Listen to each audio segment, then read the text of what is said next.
I want you to pay attention because this is important. Getting in shape and losing weight can literally be a life or death decision. Heart disease, diabetes, even cancer. Your lifestyle decisions dictate your health. Maybe you think you can't do it, but I know you can. If you have 3 key components. 1, you need a specific day-by-day fitness plan that's already proven to work so you won't quit. 2, a healthy nutrition plan that's integrated into your fitness plan that's easy to follow. And 3, support from a community all pulling for each other's success. I'm Carl, the CEO of Body. That's Body with an I. Body helps people achieve their goals with these 3 factors. That's where the magic happens. Body has the programs that are proven to help you lose up to 10 to 15 pounds in just 3 weeks, 30 to 40 pounds in 90 days. You just need to commit.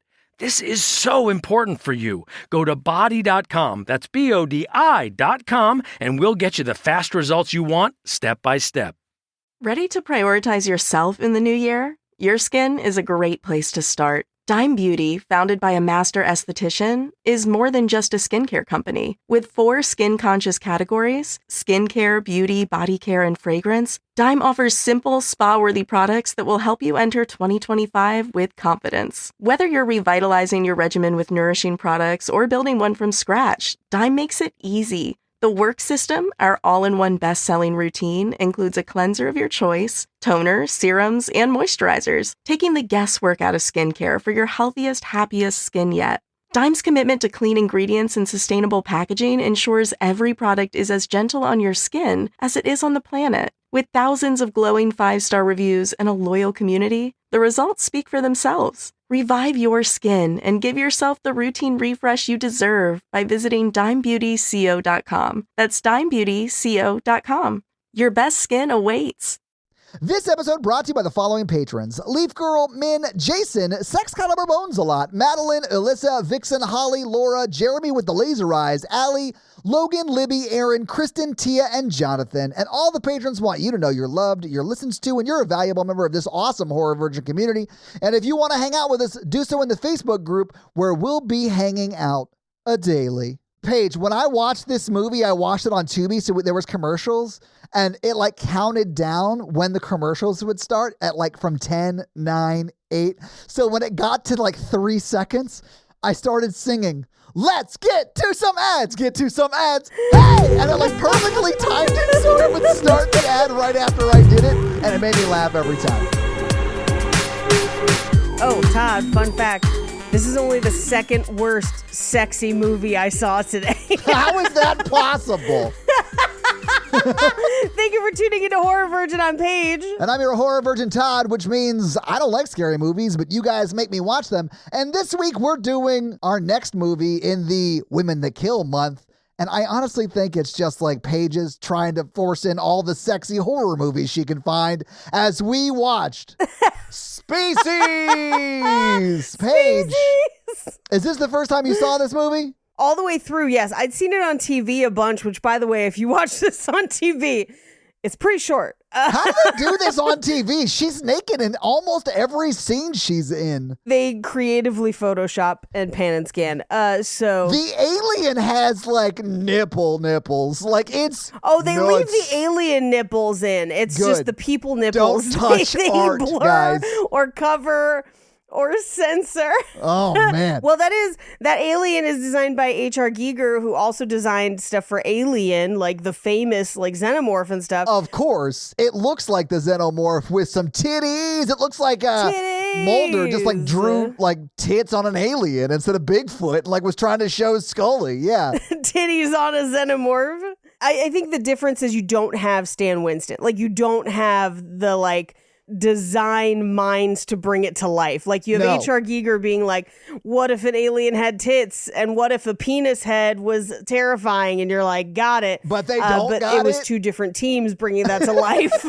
They don't got it in this movie. Although I'll say this, I didn't hate the practical effects in this movie. No, the practical effects are great. The CGI effects looked so cutting edge for 1972, but unfortunately this movie came out in 95, so it don't look great for the time. It don't look great.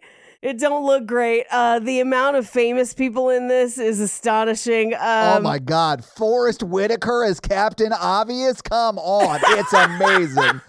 He's my favorite part of the movie. I've never seen a portrayal so true. And I'll say this. There are sometimes where dude seems legit psychic. It's awesome. He's like, oh, they're here for me. And so like he like knows. Or she's over there. And like he just knows. And sometimes he walks into a crime scene with a dead dude in a hot tub and he's like, she was here. Yeah, no shit, Forrest. You couldn't see the forest through the dead guy in the hot tub? It was so funny. At one point, Ben Kingsley looks at him and goes, I have an Oscar. Good God. Well, he also has an Oscar, but he seems like he's reading off cue cards in this movie because he just walks around and he's like, yeah, good idea. I guess we'll go back to the lab. And I was like, I hope you got your check and cashed it immediately, Ben Kingsley. 100% sure Forrest Whitaker was on the set of SNL shooting this movie and just reading cue cards the whole time. Actually, I sort of love his performance, but he is Radio from MASH. If you're like 85 years old, you understand what I'm talking about. Yes. Like, he just knows things because, and I love the way that he describes this like he's an Aquarius on a first date, but he's an empath, Paige. I know. He's an empath. And that's how he knows. And I'll just say, Paige, I'm an Aquarius who crushes it on first dates. So there you go. There you go. Forrest Whitaker and I share something is all I'm saying. But Paige, overall, how did you feel about watching Species tonight? I'm assuming like the first times you saw it was like on TV, which I will assume is a wildly different experience. Very. So, yeah. Very. I was much, much younger too. I want to say I saw this on TV as like a child and only remembered pieces of it. Like I remembered the tongue going through the back of the head and like, you know, like that stuff that like the movie's famous for, but not much else. And then I caught it on TV a couple months ago and it was all like the train section. And I was like, I don't remember this at all. And then I came home today from watching Baby Girl, which all I want to do is scream about Baby Girl. I came home from watching Baby Girl and I was like, babe, I gotta watch Species for the podcast. And Jake was like, that was very formative to my sexual development. Good luck. And I was like, great. Thanks, husband. Baby Girl is the movie where Nicole Kidman dicks down Harris Dixon, right? Is that the white boy with tattoos names? Okay. I don't know. They all look the same to me. Hey, you know how I love a white boy that look like he do crimes? I do. But like, okay. Can I talk about Baby Girl for like 2 seconds? Paige, I'm going to put you on a clock. You have 30 seconds starting now. Whoever made Baby Girl has never done kink in their life. Ever. It is bonkers. The casting is wild. There's barely a plot. The sex scenes are okay, but part of the problem is that the husband that she's like cheating on, air quotes, is Antonio Banderas. And I'm sitting here like, girl, you got Antonio Banderas at home. Like, I get it. I too love a mischievous white boy with tattoos. But you've got Antonio Banderas at home. What are you doing, girl? What are you doing? And he is the hottest man in all of... Sorry. Well, he's like super nice and supportive. He's got that accent. And she just won't tell him what she wants in bed.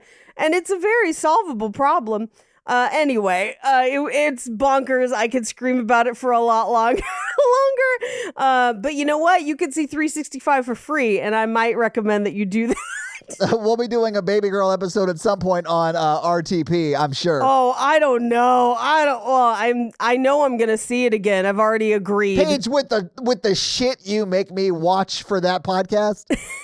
I think you'd be disappointed because it's not like fun bonkers. Although I saw it in theaters and whole theaters laughed at this movie today. Good. And at one point it was so... Oh my God. At one point they play George Michael's father figure during a sex scene as if that's a hot choice.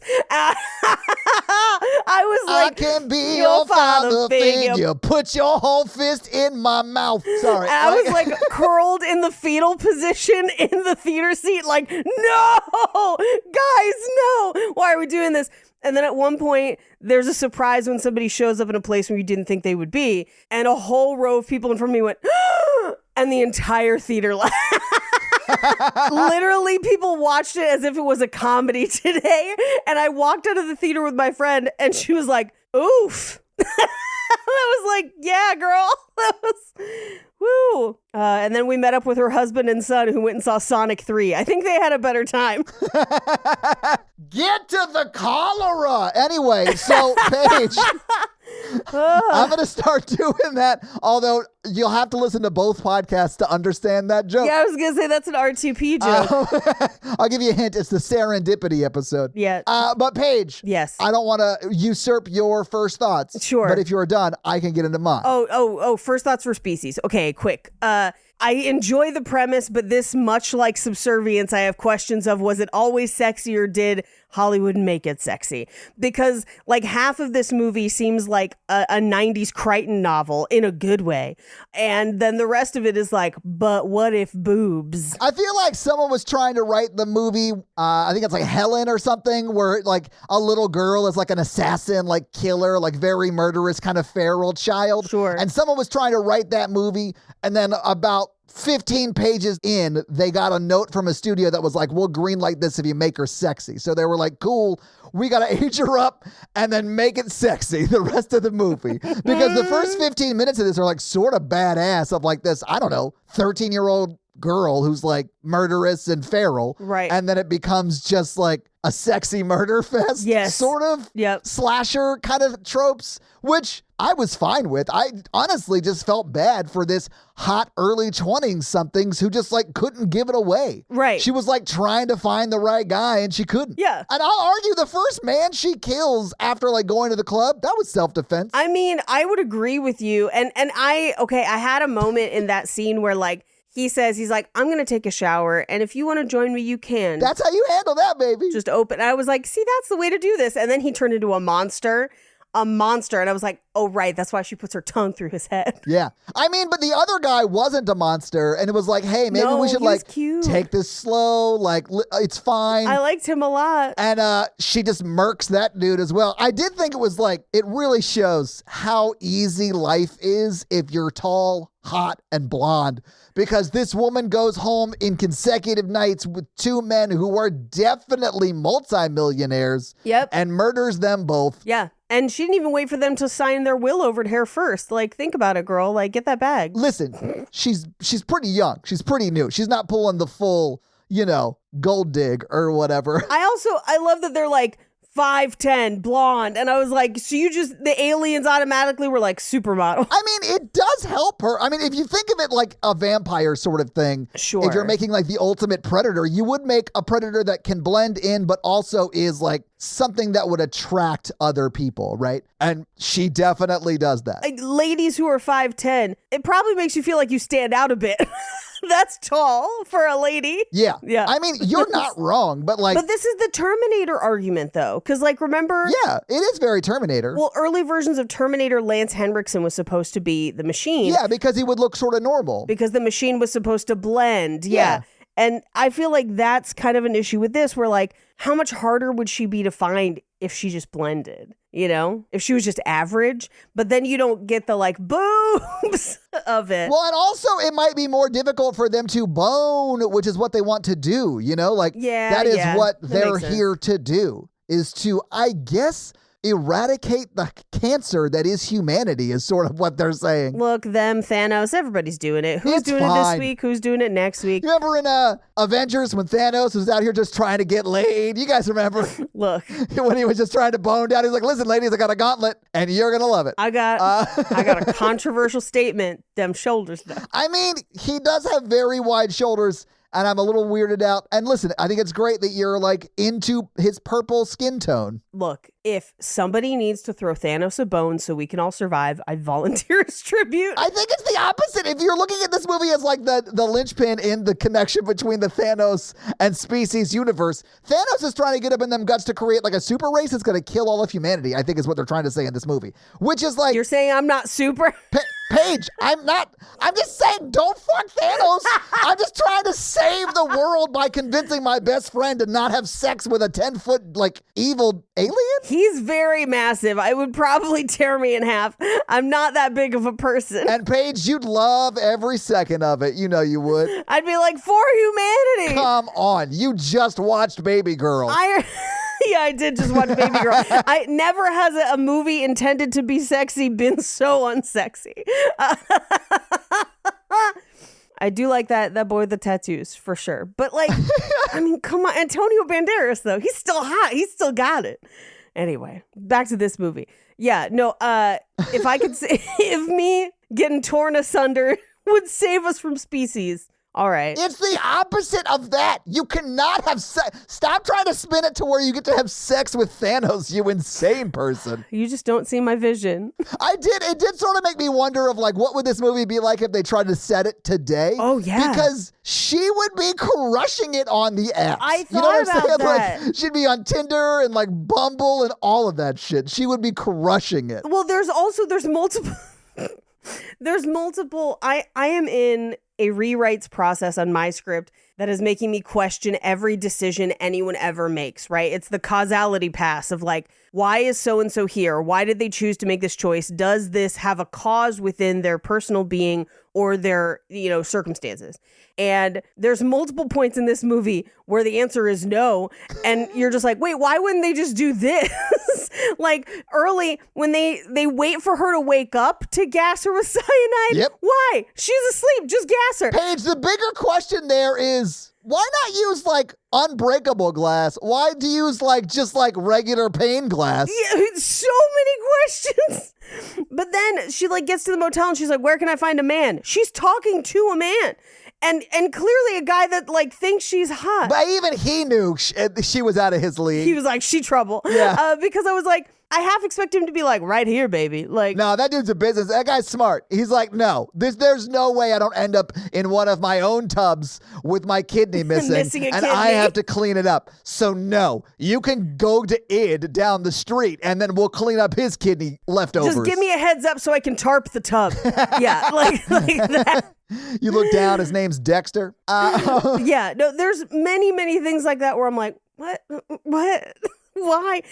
How'd she learn to drive immediately? Paige, this is just like she's a mermaid in a Tom Hanks rom-com. She learns by watching infomercials on TV, which is wild that she would even she's watching us at our worst. Infomercials are people who can't cut tomatoes without cutting their own hands. Yeah. Or whatever. And so she's watching those and is still like, ooh, I definitely want to mate with these bozos. Here's what's crazy is I didn't question the driving at all till she parallel parked.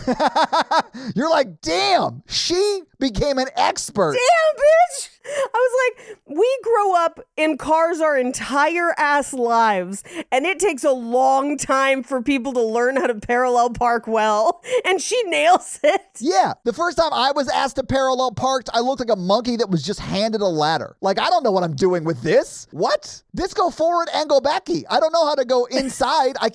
Sideways. I can't do that. They had to build cars that could do it for us. That's how hard it is.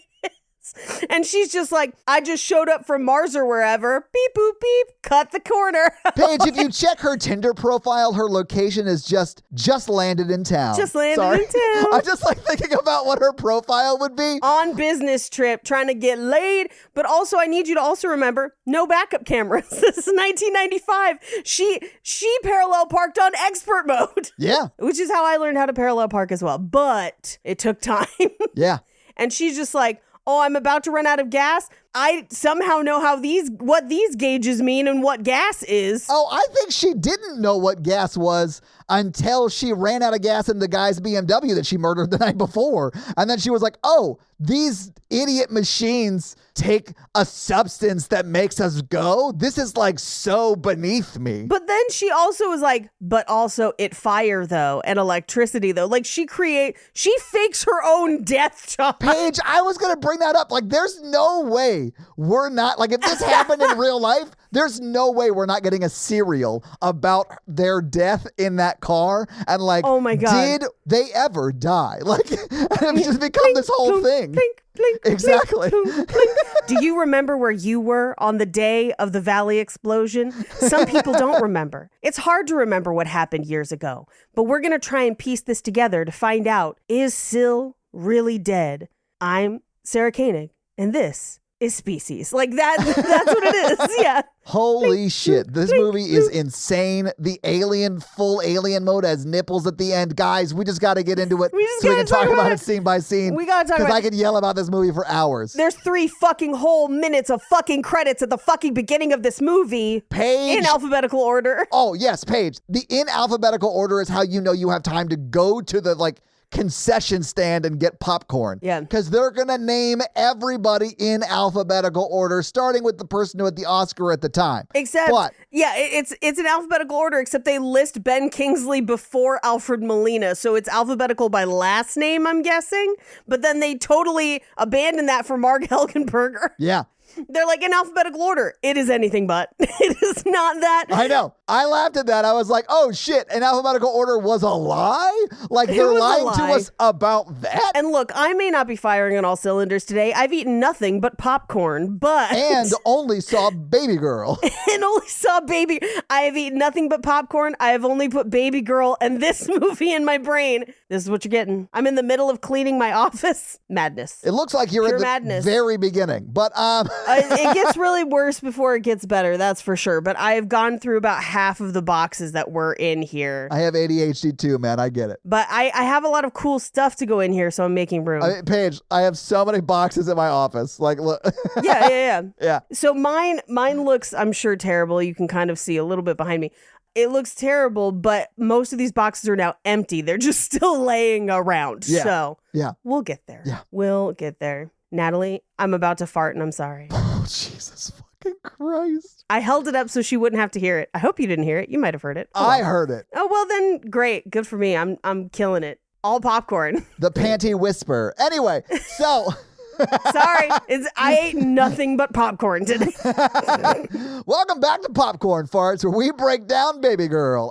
Okay, That's so what's up. Anyway, we cut to the first actual scene of the movie is Ben Kingsley as a pervert lurking on a small child in a glass box. I mean, that is true. But we have title cards before that are like, oh, yeah. By the way, we've been sending messages to outer fucking space for 30 years. Got it? Cool. Here's the opening to every Stranger Things season. It is very Stranger Things, except the dude with the white hair is Ben Kingsley. Right. Instead of Matthew Modine. Right. And yes, I did finish catching up on Stranger Things finally. I know I'm 2 years late, but just in time for the next season. Guys, I hear Stranger Things is good. Check it out, maybe. I don't know. Dude, it fucking is. It got really good. I had fallen off on season 2, and then I came back this weekend as I was doing my office and watched 3 and 4, and I was like, damn! Now I know why people were excited. Once they killed Frodo's familiar, I was out. Oh, that's where I ended too. That's where I stopped off, and I'm here to tell you, it does get good. And David Harbour, yes, thank you. Oh, I'm sure. Wait, no. Was the last season the Running Up That Hill season? Yes. Yeah, no, I saw that whole thing. I cried the whole time. It was great. Sobbed. Loved it. So good. Fucking Eddie playing fucking, was it Metallica? It is. I'm pretty sure it is. I don't remember what it was, but he fucking shreds with the bats. I love that. I was like, man, he got to get killed by these bone bats. Bone bats is real. Y'all know about them bone bats. Y'all know about them bone bats. This movie starts out like most seasons of Stranger Things. Yeah. In that, there's a young girl being experimented on, and they decide to wait till she wakes up to gas her with cyanide.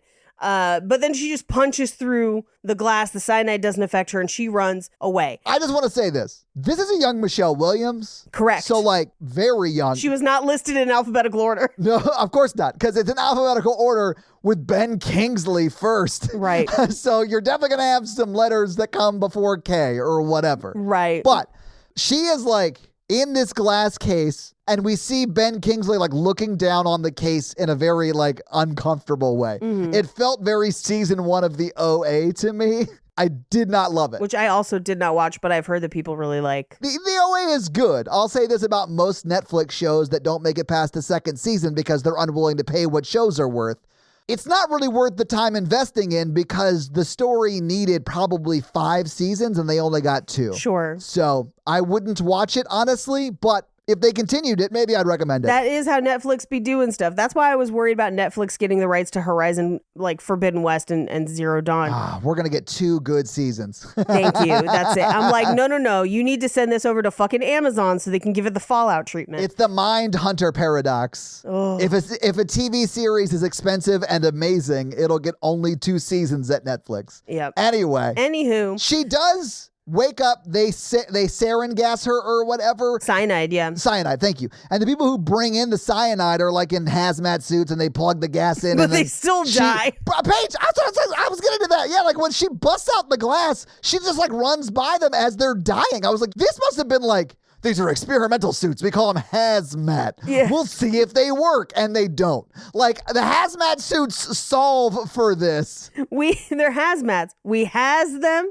And they're made of leftover mats. We'll see. No, Paige, we has them, but if gas breaks out, you're going to end up on the mat because you're going to die. Yeah, there it is. It'll take you down. Yeah. It'll take you down. I just thought it was funny that they were fully in the protective gear you would need to survive that and then die. Yeah, and everything else in this lab is treating her like she's fucking Magneto. And they couldn't get real gas masks. I was like, yeah, she's like 11 or whatever. Y'all. She is like 11. Yeah. Nosebleed, crushing people's skulls and shit. Yeah. Anyway, she runs out into the desert because she gets out of the facility too easily. Like, at least with 11, she's got it's like underground in the desert and shit. Anyway. Oh, yeah. No, this lady just like busts out of one pane of glass. Right. And then opens an emergency exit in the room she was existing in. Yes. And she's outside. She is just off to the races and then jumps on the train like a hobo to jump to another city. Right. And then immediately kills the hobo in her area like a predator who is territorial. We really should just say they're an unhoused individual. But this movie does not treat them with any sort of dignity and respect. Well, they are on a train. Yes, right. We are on a train. You are right, Paige. The reason I'm using hobo in the historical sense, like a hobo and a yegg, where they would often travel with a young boy. It's a whole thing. We don't need to get into it, but where they ride the rails. Exactly. Yeah. This person, it seems like, tries to attack her and she murders them almost like when John Leguizamo goes through the chimney in Violent Night and turns into like a pink mist of just joints. That's what happens to this hobo. Yeah, this guy must have been like a real life contortionist they put makeup on who could not act. Yeah. Because they don't give him any lines. They just make him like hold a very uncomfortably looking pose. And it's effective, man. He looks very messed up. He does, but later it's definitely a dummy or just a collection of limbs they got at a Spirit Halloween and then shook up in a trash bag. It sort of does look like that. And she did all of that just from pushing him once. Yeah. And her nose didn't even bleed. No. Okay, her versus 11 in a fight. Who do you think wins? Okay, so 11's a Mary Sue. I like 11, but they would always win because their power is limitless, unexplained and nebulous. Yes, like unlimited. Yes. Yeah. Yes. That is correct. But them alien titties, though. You haven't accounted for the titties. I do think 11 might be confounded by, like, if species, I don't know, if Syl at the end of this movie started running at 11's concentration definitely would be broken by those, like, sagging, bouncing naturals that are, like, firmly on that alien. But what if they teamed up? Together we're unlimited. It would be great. I thought for a second you were about to like break into defying gravity for 1 second. No, I'm still full of popcorn and that's not conducive to singing. Anyway, so. You were just singing. I was attempting. Anywho, she hops on a train. She gets off the train at a station and immediately is like trying to figure out human life and like goes into the little store and is like, I don't have any money and the lady's watching me so I can't steal stuff. So she just steals a bag off the bag carousel and hops back on the train and no one questions her because she is a child. Yes, I will say this. She learns all of the like key fundamentals of American society more or less in observance of like this one interaction between these two people. Right. She now understands how to communicate what money is. Like she learns, oh, okay, so they buy things with little green pieces of paper. Okay, cool. Right, green right, pieces right. of paper are found in the cash register towards the front of the store. Okay, cool. And you eat a banana like that? No. I'm sorry. If you have the logic reasoning ability to like look at a situation and glean everything out of that she did, they're going to eat a banana like every other species does and peel it first. I mean, sometimes you think that peeling things is a natural inclination, and then you find out it's not. Like when I found out a couple years ago on Twitter that other people of my caucasity didn't know to peel tamales. Like they didn't know to take the husks off. Okay. And I was like, "What? Why would you try eating the husk?" I was very confused. It seemed like a no-brainer, and yet The husk ain't the good part. no, it's not. Exactly. That's what I'm saying. Like, why? But so maybe faced with a banana, she was like, But I mean, even monkeys peel bananas. yeah. A monkey's not going to eat it like they're typing. Like, they're not going to eat it like a corn cob. Like, no. I'd kill to see it.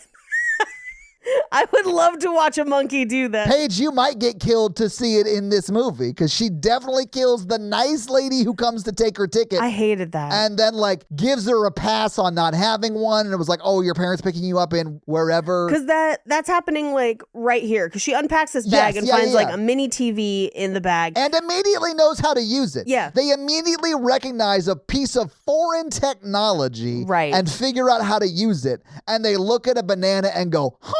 Like, no. No. Yeah. Ridiculous. Confused by bananas. But then she goes to the club car, robs it, and then steals a bunch of stuff from like the food pantry. Yes. And comes back. Yeah, she's got a calorie load. Yeah. She's got a carbo load. She's got to make a wall-gina here in a second, Paige. Wall-gina. We love it. We love a wall-gina on this show. A wall vulva, technically. Yes. Yeah. And honestly, you'd think less movies have them. Like, there are a lot of wall vulvas in horror movies. You know, if I told you it happened twice, that's not like, it's weird that it happened at least twice in the last like 6 months. Statistically, it should be way closer to zero. Yeah.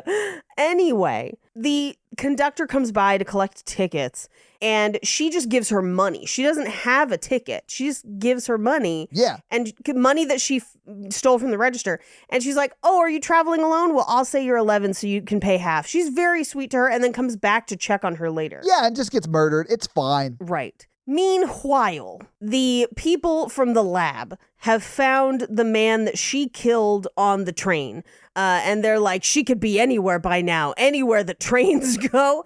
And they're like, should we stop all the trains? And they're like, no, that'll make people suspicious. Which is true, but... And also, we know exactly where trains go. They're on tracks. It's not like it's going to be like she's in a car and could literally drive anywhere. She's on a train, so just like go to the next town over. Yeah, it's like going to Autopia and Disneyland and be like, we have no idea where that car is.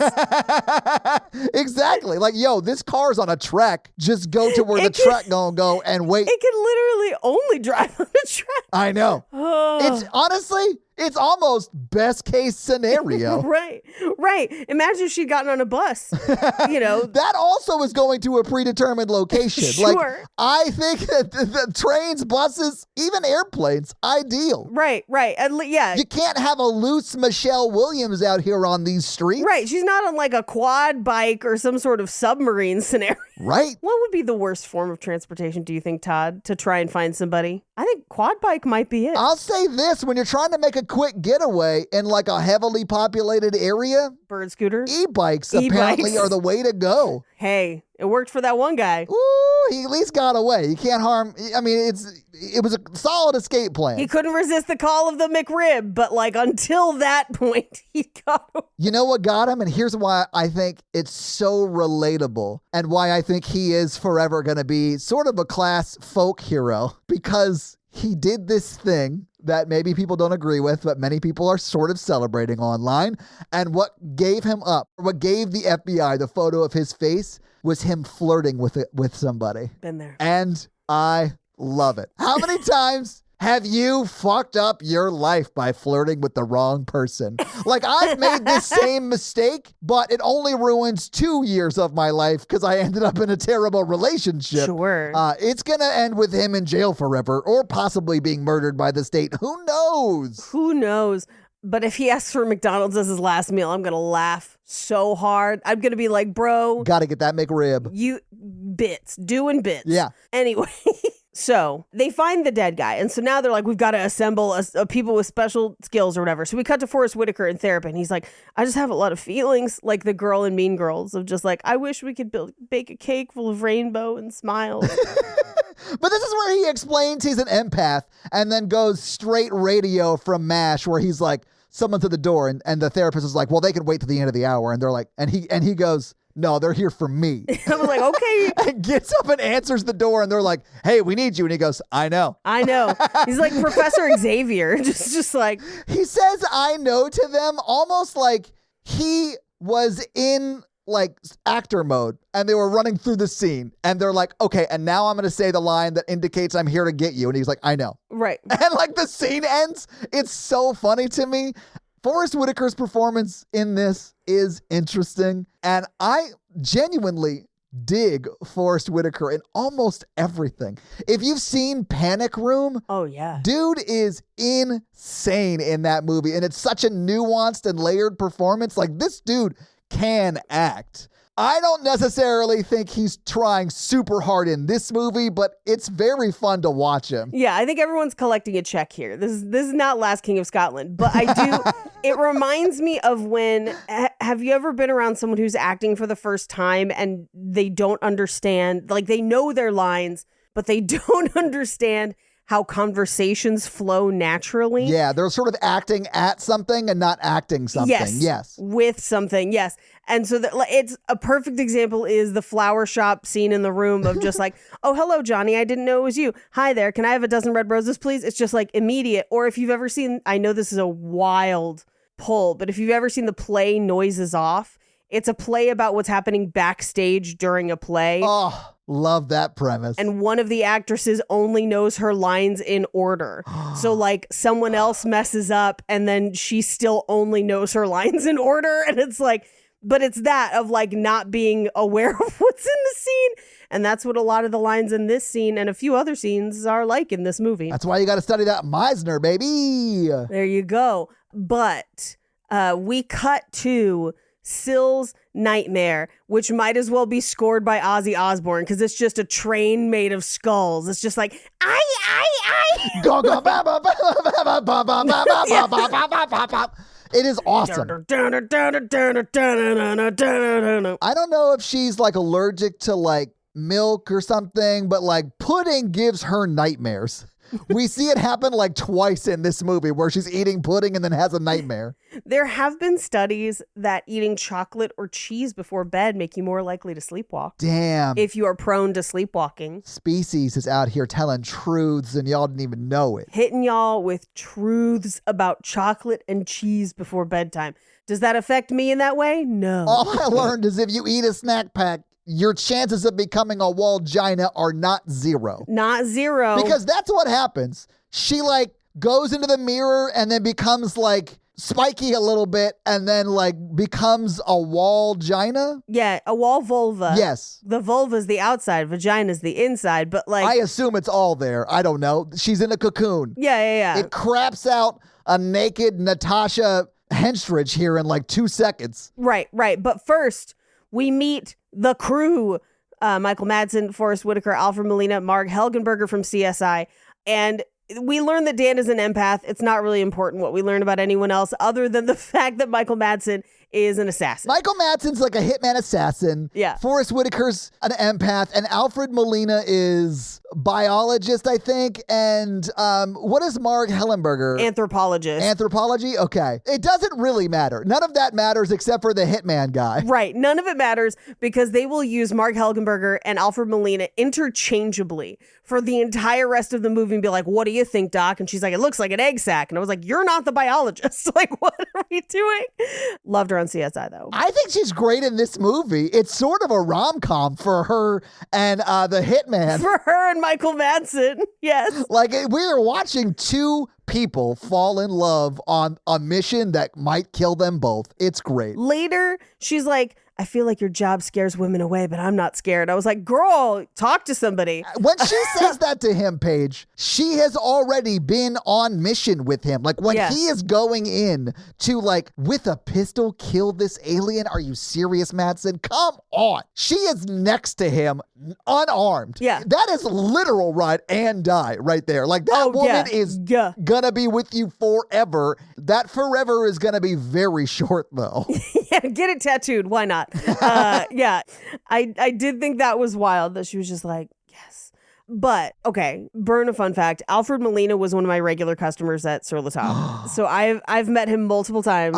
Okay. Is he terrible? I actually think he would be great. I love him in so many things. Nice. Okay, cool. No, he was only ever incredibly nice to me. Cool. He was very cool. Love Doc Ock, man. Yeah, love Doc Ock. He was one of the people that, like, the celebrities we were, like, happy to see because he was easy to work with and was nice to everybody. Just kind of a cool guy. Yeah. Anyway, the team is assembled, and then we get, like, a repipe of what we have already seen. I love that because it's Ben Kingsley talking to the two doctors about, like, here's what we did in the study and here's where we are to date. And then he turns to Michael Madsen and is like, did you get all that? I realize you're not a scientist. And he's like, yeah, so what you're saying is you got this, like, DNA from space and you spliced it into a human and now we got to kill it. And Ben Kingsley's like, yep. Yeah, you got it. And then the movie kicks off again. It's awesome. It's almost perfect. It's called a repipe. Yep.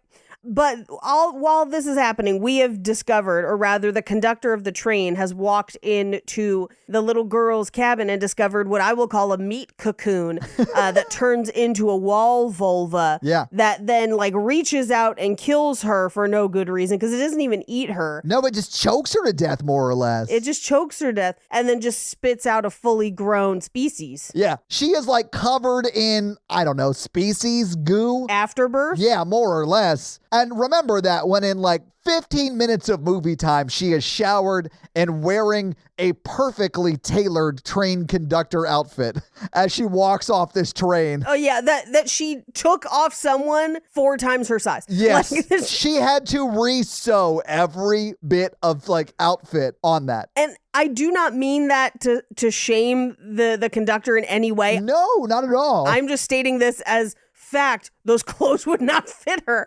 But while they're doing this, they kind of go through the, like, we injected 100 eggs. We got 7, 4 died. We stored 2. Then one of them grew. And she is basically an adult in a matter of months. Yes. And grew very, very quickly. Yeah. Yeah. But she is. And again, there's no shower on that train. I mean, maybe there must be one somewhere on the train. I'm sure there is a shower in, like, one of the first class cabins or whatever they call them. Yeah. One of the nice cabins. Yeah. Because as Dr. Spashimin on 30 Rock said, everything here is covered in goop. Yes. And I love that. It's gross. But I do love that they show Forrest Whitaker pictures of her as a child and he's like, she's hiding something inside. And then we watch, like, a bone gremlin out of her back and they're like, that's when we decided to kill her. You're like, yeah, I bet you did. But then he turns to Ben Kingsley and he's like, you're mad you had to kill her. And Ben Kingsley just goes, I don't know. They keep going. I honestly don't know. Like, I feel like Ben Kingsley, just for no reason, decided that his character hates Forrest Whitaker's character, and that's, like, his acting secret, because there's multiple times when Forrest Whitaker, admittingly, because he's an empath, will say, like, very obvious things. Like, half the time it's, like, somewhat insightful. Half the time it's like, yeah, duh. And every time it's like, yeah, duh, Ben Kingsley's like, yeah, no shit, bro. Like, we know. Okay, shut up. And if he doesn't actually, like, right before he dies, he actually has a line of dialogue that, like, is more or less that. But before that even, there are times when he's, like, looking at him like, oh, this idiot. Like, it's so funny. This very next scene has one because he's like, she's a predator because her eyes are in front. And I was like... And he's like, oh, yeah, did you watch a documentary, you stupid ass? And I'm like, look, most of my animal facts come from that one hot guy on TikTok. But, like, I feel like predators have a lot of eyes a lot of different way. Maybe I'm wrong. I don't know. I think you are wrong, but I don't know. I'm not a, whatever. Let's Google this. Predator eyes front. No, I'm pretty sure Chris Hansen's eyes were right in front. Okay, so apparently this is a thing. Yeah, of course it is. Where most predators' eyes are on the front. I mean, it makes sense, I guess. Paige, you cannot have things in movies that aren't facts. Tell that to like so many people. Literally every movie. Particularly M. Night Shyamalan about that Armageddon movie. Anyway, so it's a monster from outer space. They got to kill it. They discover the conductor's body. And so they're like, she's in Los Angeles. And they all show up there immediately. Like there's no time between. Nope. There's no travel time for them, which is nuts. Paige, they took the fastest travel available in 95, the train. The train. I do think it's funny that they're like, she's 5'10" and blonde. We'll find her easily in Los Angeles. In Los Angeles? No. My favorite is they're like, well, she'll blend in here and, she only kills when threatened, but anything goes in LA. And then they turn to Ben Kingsley and he just goes, yeah, well, whatever. Like, that's his line. I wrote it down because it was so crazy. I was like, yeah, well, whatever. There's a murderous alien on the loose. And he's like, yeah, well, I guess. I do love that, they gave everyone except for Ben Kingsley a script for this scene, and we're just like, let's go. Let's just see what he does. Let's go. Let's improv. You're like a brilliant actor. We cut to a wedding dress store where the lady at the dress store was very nice to her. Yeah. Is like, be careful with your money. Not everyone's going to be as nice. And then she notices that the lady is pregnant. Although, again, I guess from watching TV, but I'm like, nah, hey, this happened to me. She might just be fat. Sometimes we're just fat. That's why you shouldn't ask people. Let people volunteer information about whether or not they are pregnant. Oh, yes. Obviously, let people tell you. But also, she gets to LA and is like, I am so hot that I have to get a wedding dress because I am definitely getting married today or finding someone to sleep with today. And that's she goes about that mission. And I think this is metaphorically her, the movie telling us that the next step is for her to have a baby because she puts on the wedding dress and then immediately start noticing baby bumps. I mean, and it's like, I want one of those. And then she passes twins and she's like, I want both of those. And it's just a woman realizing her purpose or whatever. Yeah. Real Muriel behavior. Yes, exactly. Yes. Anyway, they go to a hotel and set up a lab a couple blocks away. And she finds a motel and is just like, will this work? Will this amount of hand money work? And they're like, yeah, it was only $62, but which is expensive for 95. Is it? Yes, even in Los Angeles. That hotel looked terrible, though. It does. Let me see what that would be. Although he does say, and the reason I didn't look this up is because the honeymoon suite. Yeah, she hands him more than that. And he's like, this will be enough to cover the honeymoon suite. And you see her in the honeymoon suite later. Yeah, I think he just takes her money. I mean, he definitely does take her money. Yeah. But in 95, $62 would be roughly $128. That seems pretty cheap. Now, here's the thing. I feel like you could get a room like this for $128 now, but I feel like when I was in college in the early 2000s, we would routinely find nice hotel rooms for $80 to $90 and nice ones. So it seems high to me for 10 years before that. I don't stay in motels, really, when I travel, but motels are always cheaper. They are. Yeah. But your basic Marriott, I can tell you because I've been to LA a bunch this past year for work. Yep. You're going to pay in between $250 and $375 a night. Yeah. If you're staying in the city. But that's not a motel. She is staying in a not a great motel. Yeah. So $128, sure, whatever, for one night. Yeah. And that's not the room she's in either.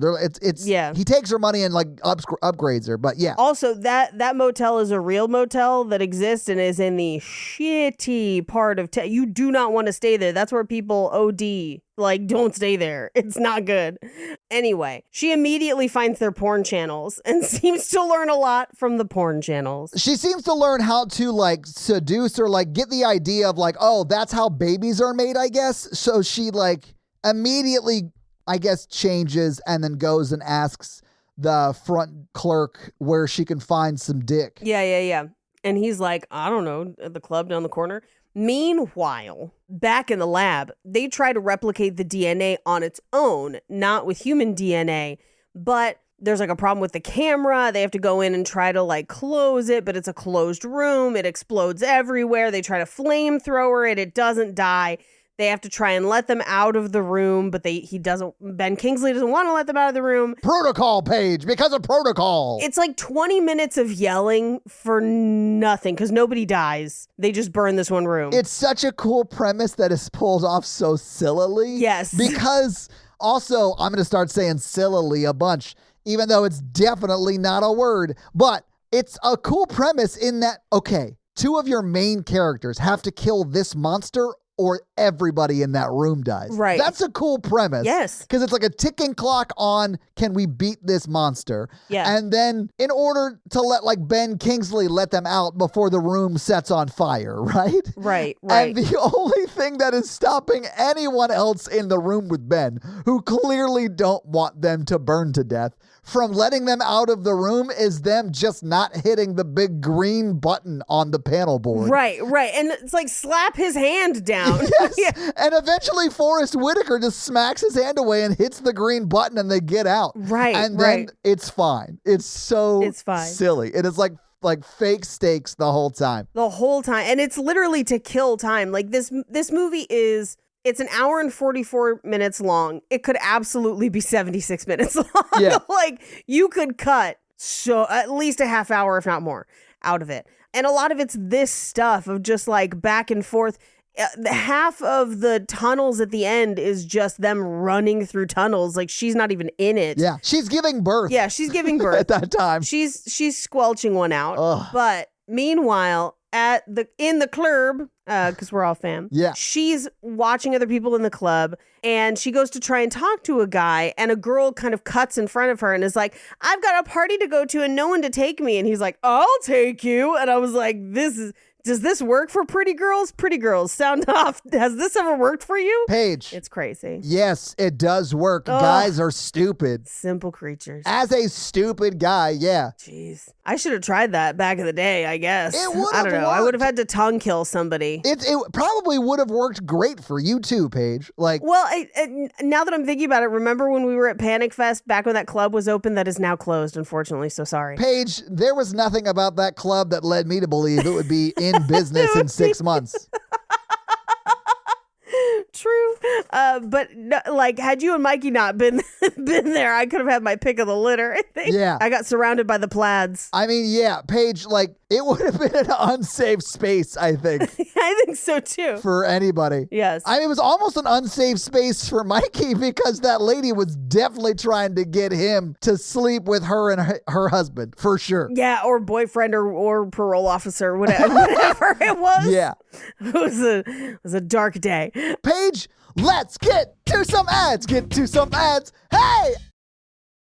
Anyway, Syl, follows that girl to the bathroom, and the girl's like, sorry, all's fair in love and war. I was like, what a bitch, but fine, whatever.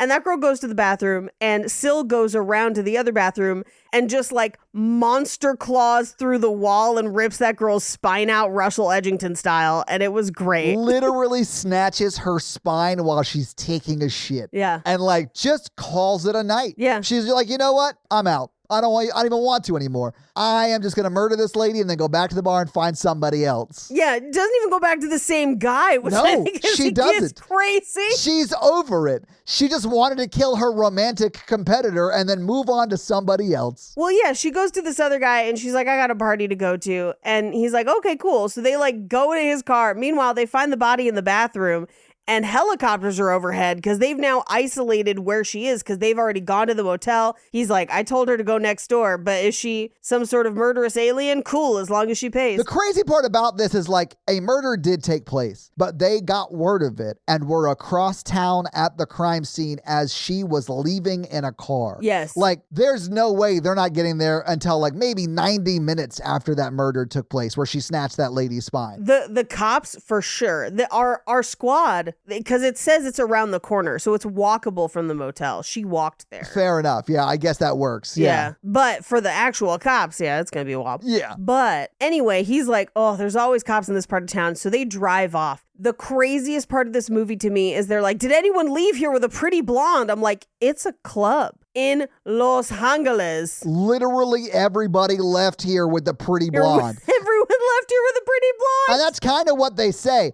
And then Forrest Whitaker goes from empath to FBI profiler and says it would probably have been like a nice guy or someone like who would like, attract a blonde or whatever. He's not nice. No, he's not nice. We do find that out. And they're like, oh yeah, that would definitely be Robbie, which or whatever that character's name is. I did think it was funny that like Ben Kingsley was like, did anyone leave with a blonde? And they were like, that's everybody. And then Forrest Whitaker goes, did any nice guys leave with a blonde? And they're like, oh yeah, that was only one guy. That was Robbie. Robbie. Only Robbie.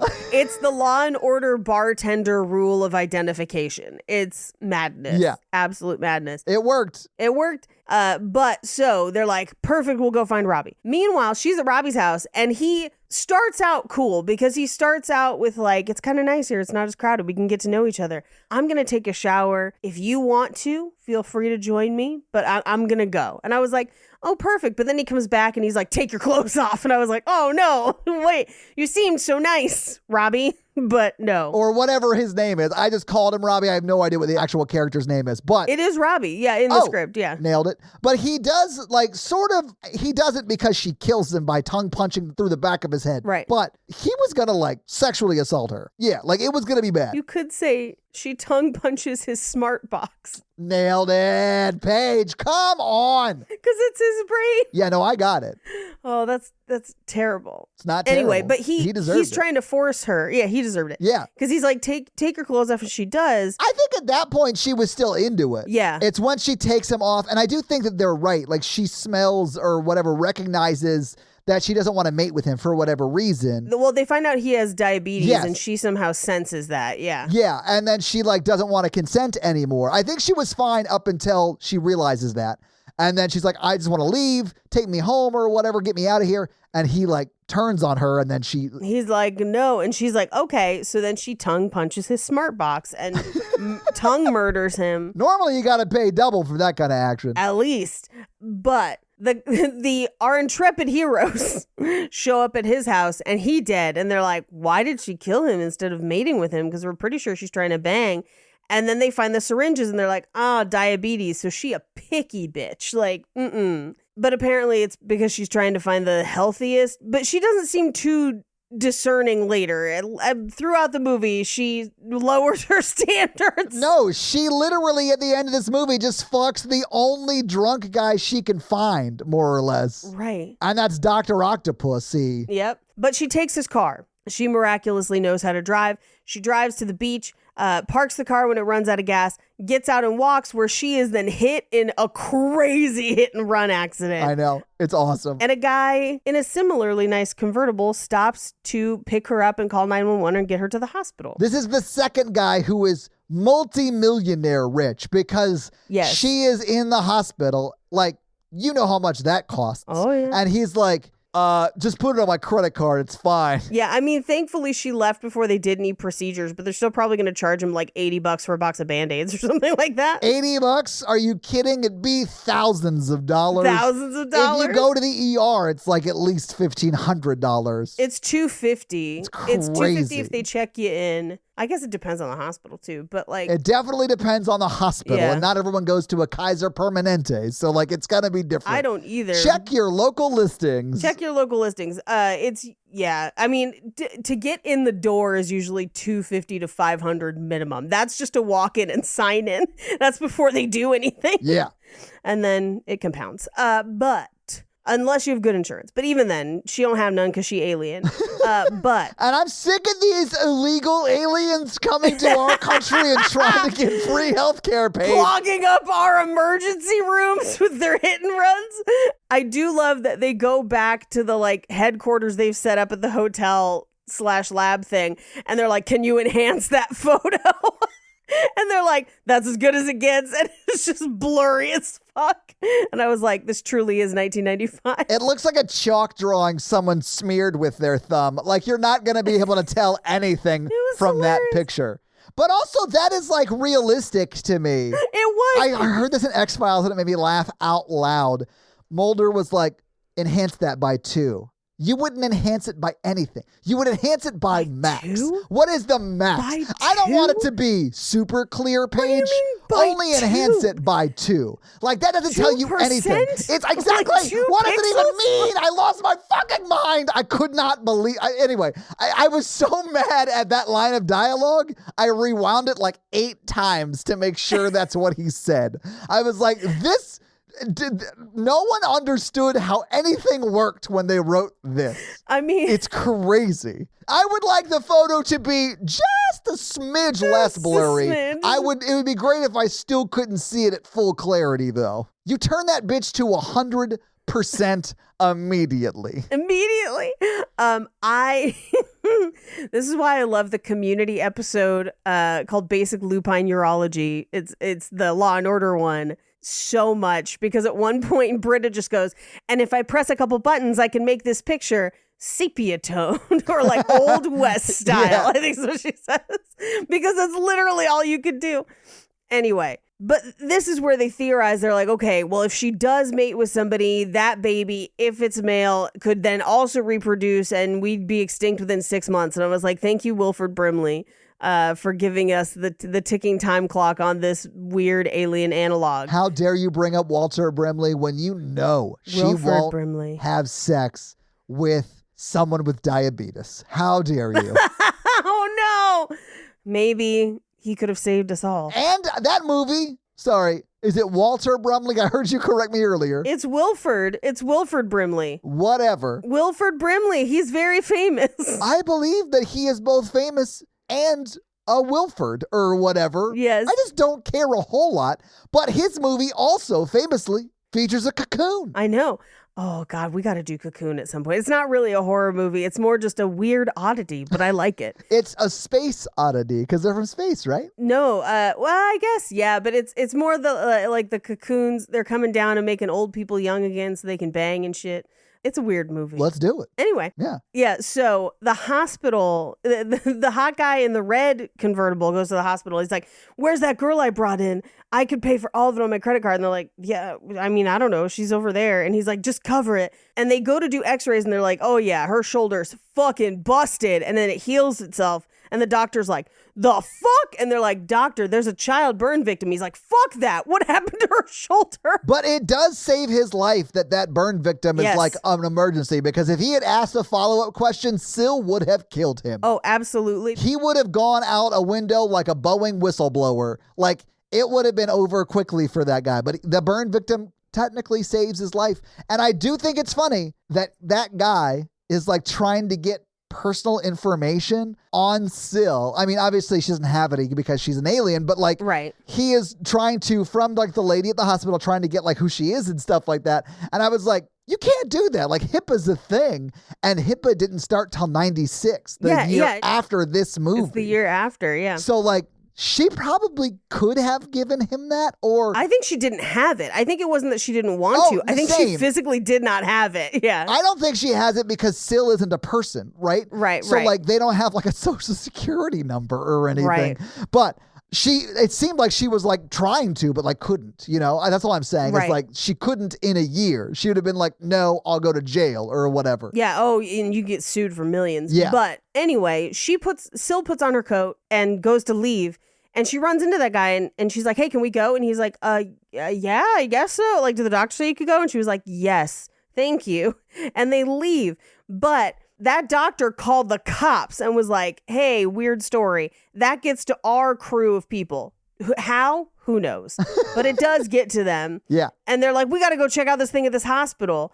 And we never see them get to the hospital. We just see them with x-rays later that are like, she reformed her bone structure. And I was like, how would you know that? They didn't take x-rays after.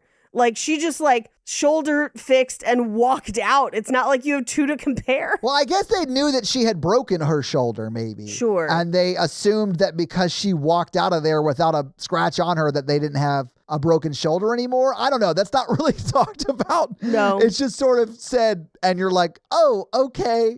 All right. We cut to her in the jacuzzi with that guy, which is actually pretty kind of hot. But They find out from the hospital his credit card info and use it to look up his address. Yeah. So they start calling him. And the phone's ringing, but he's in the jacuzzi, and he's like, no. No, he does try and get out and get the phone, and she's like, stay here with me. And they start making out. She's, of course, naked, and she's like trying to take his swim trunks off and all that shit. Mm-hmm. Yeah. And he is like trying to slow her down. He's like, hey, listen, I mean, and I don't even think he was like, I am a third date person. I think he's like, we don't have to rush into this. Like, we can have fun and like take our time. We have all night. Right. And she's like, no, I want it now, and I want to praying mantis you. Yeah. So let's get to it. Let's get to it. But while that's happening, they arrive at the house, and it's like they're pulling up in the driveway, and she's like, I want a baby. And he's like, what? And she tries to drown him. That is everyone's worst nightmare when they're having sex with someone the first time. That either party is like, let's make a baby. You're like, what? Ugh. No, hang on. We got to take it way slower. Yes. Well, and then her eyes turn into alien eyes, and there's like a sound effect. It's like... It happens when she blinks, Paige. I wrote that down. I was like, does she need oil for her eyes? Why did it make that sound? It's nuts. But then we see the actual creature in the hot tub, and I'm just like, this is like an H.R. Giger painting, which, again, love. However, not executed well in this movie. They arrive, and the guy is very dead in the hot tub. Super dead. Oh, yeah. He's like face down, drowned, and like there's blood floating in the hot tub next to him. Yeah. Yep. So he is dead in the hot tub, and they search all over that backyard. They climb the tree. They're like, is she still here? But I do love that this is where Forrest Whitaker's like, she was here. And it's like, yeah, there's a hot tub full of blood. Yeah. No shit, Forrester. Well done. I do love that they're immediate, like they're still at the crime scene, and they're like, they don't show any evidence of semen in the hot tub water. And I'm like, what? Have you never heard of chlorine? Yeah, I was like, there's no way you would immediately know that. That's crazy. But this is also where Forrest Whitaker's like, I'm getting used to the sight of blood. And you're just like, yeah, man, like, what? Like, okay. Non sequitur. Cool story, bro. Cool story, bro. But Syl runs to a grocery store where she carjacks a mom in a station wagon and holds her hostage for days. Days.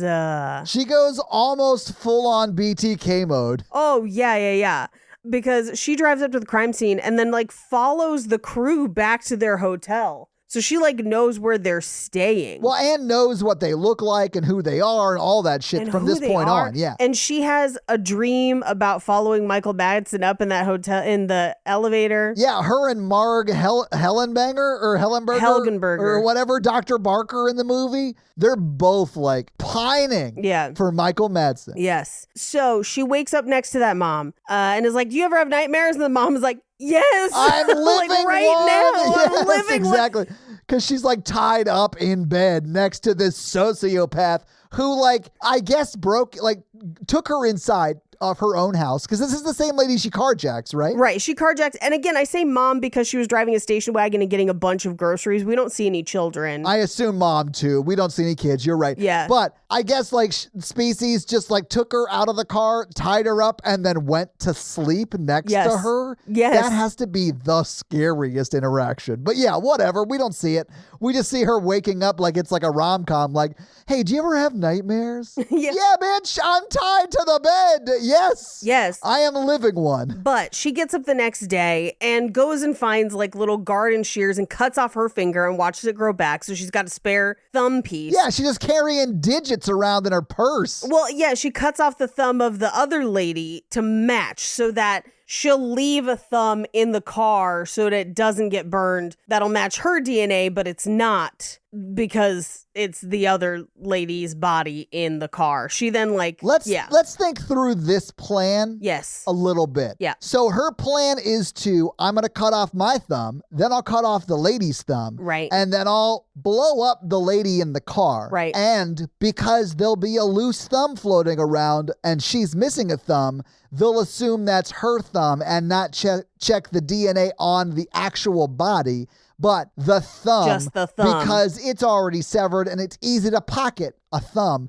Like, it's crazy to me that this plan works at all. The odds of the car exploding and the thumb bit not being destroyed or cast asunder and never being seen again, like, it's just astronomical that this would ever work. And of course it does. Well, and also she sets this plan up like those episodes of Always Sunny where they sell gasoline door to door, where she's just getting like trash cans full of gas in the back of her station wagon. I'm an oil man myself. It's literally splashing around when we get to the chase scene. You see it in the back, like splashing around. You would smell that car coming a mile away. Yeah. Like, you'd be like, what smells incredible? Oh, a car full of gasoline. Wait, you think gas smells good? I like the smell of gasoline, yeah. Okay. A lot of people do. I don't know if it's weird or not. I'm not saying it's weird. I don't really have much of a sense of smell, but I've never seen a gasoline candle. You know, like if you go to Bed Bath and Beyond, you're not getting the gasoline flavor. Scent. Okay. Do they call it flavors? It's scents, right? Scents. You're not licking the candles, are you? Yeah, okay. I actually just Googled this. A lot of people like the smell of gasoline because it's got a compound called benzene, which is present in gasoline and can activate the brain's reward system when inhaled. So when you smell gasoline, your brain releases a small amount of dopamine, potentially leading to a positive association. And while some people find the smell appealing, it is toxic. So intentionally sniffing it in large amounts is very, very dangerous. Like a moth to the gasoline flames we go, Paige. There you go. But I do like the smell. Anyway, she drives to the club because they're all out looking for her at the club. And there's so many shots just killing time of them wandering around the club. Yeah, and like it's very clear she's not coming back. So like Alfred Molina's like, I'm gonna go sleep in the van because this is a dud. Yep. And so he leaves or whatever. Right. But she shows up and Forrest Whitaker sees her and is like, oh my God, it's you. But she showed up purely just to make her chase them. Make them chase her. Yeah. I mean, this is her enacting her plan. She shows up to lure them away. Like, Forrest Whitaker didn't discover her. No. She revealed herself to Forrest Whitaker. And I do love it because, you know, he's an empath or whatever. So when he just sees her, he goes, it's you. It's you. It's so funny to me. And they follow her. She drives directly into the high voltage thing, but bails out before the car hits it. The car explodes. Her plan goes flawless. She then escapes on foot and then dyes her hair. But they're all like, ha ha ha, we killed her. And I was like, you guys are fucking idiots. There's no way you'd have that DNA back in time. You can't verify it was her body. Paige. Like, what is happening? Paige, it's literally nighttime when this happens. And like it more or less cuts from them talking about, well, I found this loose thumb. We can just check the DNA on the thumb and the thumb will tell us if it was her or not. And so we then cut to the bar, presumably that night. Yes. Where they have run the DNA. Yes. And they are like celebrating their mission being over, which no. It would take way longer than that. It takes so much longer. Ask any LA rape kit how long it takes to get processed. Thank you. Like, even if they do a rush on it, it's going to take hours. Months.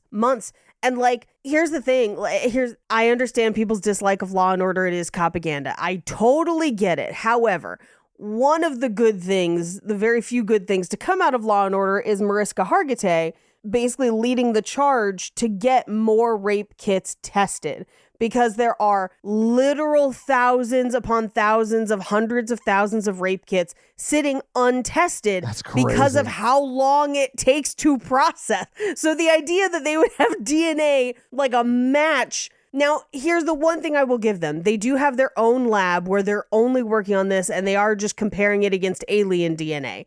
So if they're just looking at it and being like, is it human? Nope, that's her. Then like, I guess I could see that it would only take a bit, but still. It would take like an hour. It is late at night when they have the crash. Right. Like it would be 3 a.m. when they're done. They're not going to be like, let's go to one of the after hours clubs and grab a drink. No, they're going to go to bed immediately. And it's going to be the next night. Like there's no way this happens in any real timeline, but it's a movie.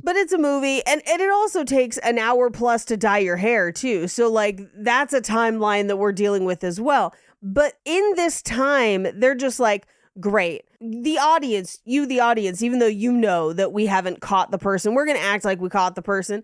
And they just detour into the love story between Michael Madsen and Marg Helgenberger for like 20 minutes. That's where this movie really shines, Paige. I was into it. I was like, are these two from two separate walks of life idiots going to figure it out? Yep. I, for a second, thought we might have been doing Species for Romancing the Pod. Maybe, because she's like, they kind of have a moment where they like, he thinks he sees Syl, but it's not her.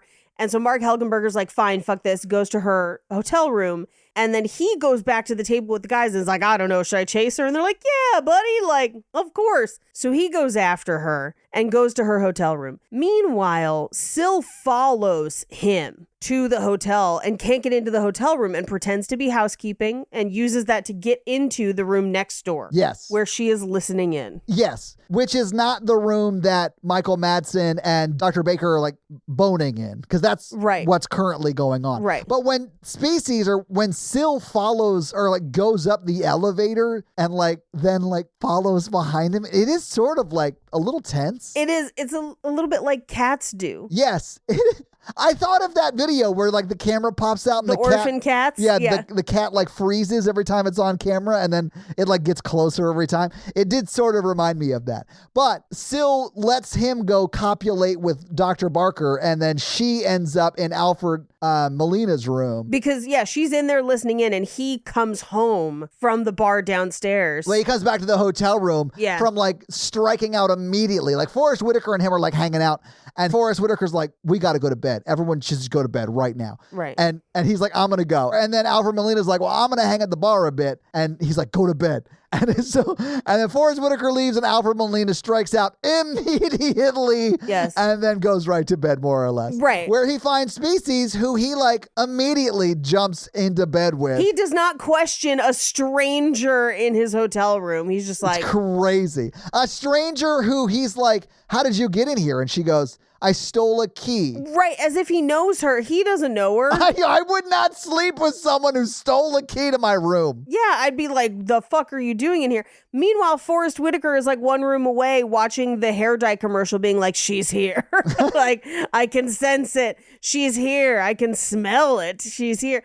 But by the time they all bust in, she has already finished done doing the deed with Alfred Molina. We see the deed. Like, she is just like rocking his body, and then he finishes and he's like, hey, thanks, that was great. And then she kills him, and it's over. Well, she's like, I can feel it, life. And he's like, okay. And, Oh, yeah, I did love that. Oh, my God. and then she's got back spines all of a sudden. Which guy do you know that hasn't been in a situation where they had sex with someone one time, maybe even used protection, and that lady was like, oh, I'm definitely pregnant immediately? I'm begging all of you, men, women, she, he, they, everything in between, to learn the human gestation timeline. I know our schools have failed you, but please learn it, because if it has happened more than once in my lifetime that someone has described a scenario and they're like, I'm pregnant. And you're like, no, what? That, first of all, even if you were, there's no way you could know by this point, or it is impossible for that to have happened. Please learn it for your own safety, for other people's safety. Because holy crap, am I shocked and really disturbed by the lack of that knowledge in adults sometimes that I meet. It's happened more than it should happen to people I know personally. But Yeah. I did think it was funny that he reacts like, oh no, you stupid lady. You can't tell if you're pregnant right away. And then she's like, no, feel it. Like it's like kicking Yeah. already. It's And then kicking. she kicks him, or she like, I don't know. She like sort of transforms and I think kills she him. I don't know. claws Yeah, him. it's a claw of some sort. I don't know. Yeah, she claws him. In my mind, she uses like her back claws like a cat. Yeah. Like, you know when cats like hug something and then bunny kick it with their feet? That's exactly what I was thinking. Yeah. Anyway, she runs away, runs down to the parking structure. They chase her. They get down to the parking structure where Michael Madsen's like, finally, my time to shine, and just like opens the back of the van, and there's just guns on guns on guns on guns on guns. Paige, it is like a mad dash to the basement, to the parking garage where the cars are, right? Right. And Ben Kingsley drove there in the van, so he's got the keys. And they beat them to the car. Right. The car has weapons in it. I keep saying car, but it's a van. It's a van. So in order to get in it, and Madsen doesn't even like get to the car, realize it's locked, and then shoot the window out to unlock it. Nope. He's like, I'm not even going to take the time to check to see if he left it unlocked. I'm just going to Fast and the Furious blow out the back window and unlock it so I can get to the flamethrowers we brought with us. Did we mention this movie took place in the 90s? So yes, they've got pocket flamethrowers in the back of the van. Well, and then, okay, and this, I screamed when this happened because she was like, Mark Helgenberger's like, she's going into the tunnel. And I'm like, what fucking tunnel? Like, what are you talking about? Because, of course, the parking lot has sewer tunnels for some reason.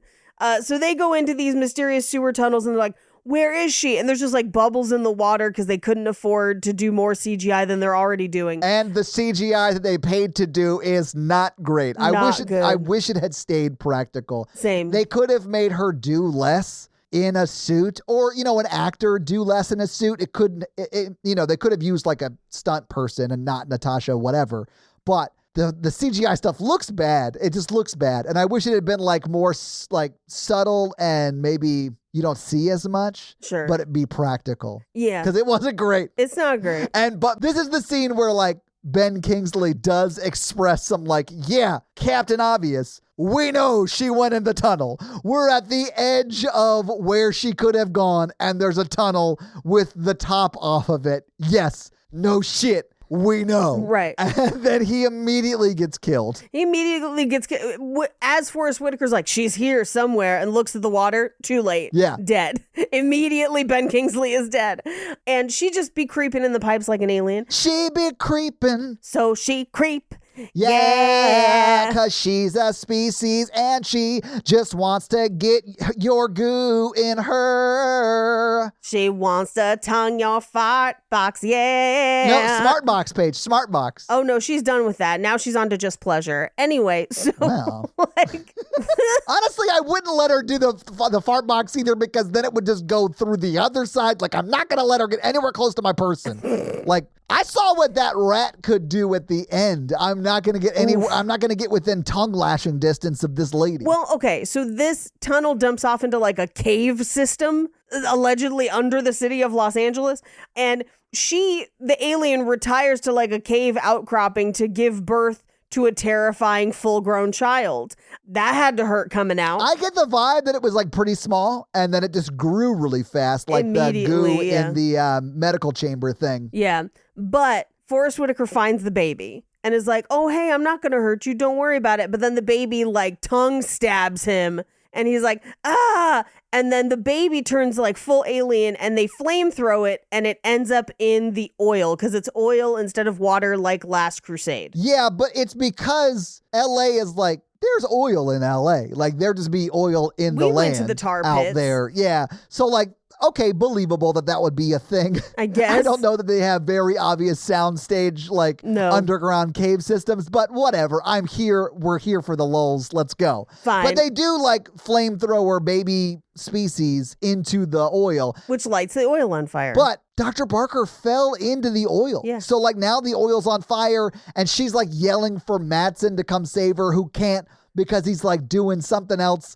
And so she just like gets out by herself, which I thought was funny because she was like screaming for 30 seconds. Yeah. Like, save me, save me, save me. And he's like, I can't. And she's like, oh, I got it. It's fine. It's fine. He's being choked by the alien and then like cuts its tongue off to like free his own neck and then shoots it a bunch, shoots it into the fire. And they're like, whoo, glad that's over. Let's just leave these infectious body parts here. And then they leave. No, Paige, not before Forrest Whitaker. They're trying to say, like, pull him up. Oh, that's right. Because he is hanging precariously over the oil fire pit or whatever. I also forgot the part where the alien baby eats a rat. But, you know, whatever. Yeah, well, and also, you sort of glossed over the fact that from, like, the pregnancy scene when they're going into the tunnels and it's cutting back and forth from the species giving birth, like, that's when you get crazy titty alien. And it's, like, from here on out, just like heavy It's crazy titty natties, alien. craziness, and it's amazing. It's literal bolt-ons because they look like bolts. Honestly, like it looks like the nipple is what you screw to like, hold them in place. Anyway, Right. It's crazy. Like they're green and the nipple is like brown. It's so funny. It's, No notes. Honestly, I just want to see someone in cosplay. Let's do it. Like Hold on, I'm Googling. I'm sure that's happened. Species cosplay, of course. Oh, that's not as fun. It's just a boring suit. But anyway, Forrest Whitaker is hanging precariously over the oil pit, and they're trying to save him, but the species hand comes and grabs his leg. And that's when Michael Madsen comes over with a grenade launcher that they now have for no reason. Right. And then he loads it, and then he's like, duck your head to Forrest Whitaker. And then he says, let go, you motherfucker, and then blows Species' head off, and it is stellar. It is peak 90s TV. It's amazing. It's really, really great. Yeah, but this is when they leave. They like leave the cave, and Barker's all, Yeah. well, I never thought I'd be so happy to be back in a sewer or whatever. I did not find a good Species cosplay, but I did find these really cool face hugger COVID masks. Nice. Still Giger. It's in the world. It's in the world. But we see a rat take a bite out of that leftover alien bit, and then it has a cool frog-like tongue to eat another rat.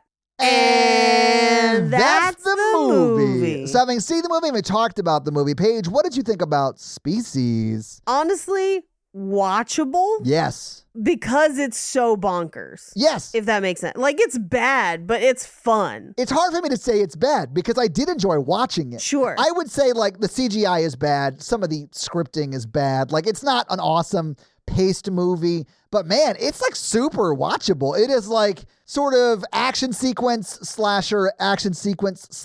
It's like this fun mix of action and horror that's very, very watchable and honestly not super scary. In fact, the biggest jump scare is nothing.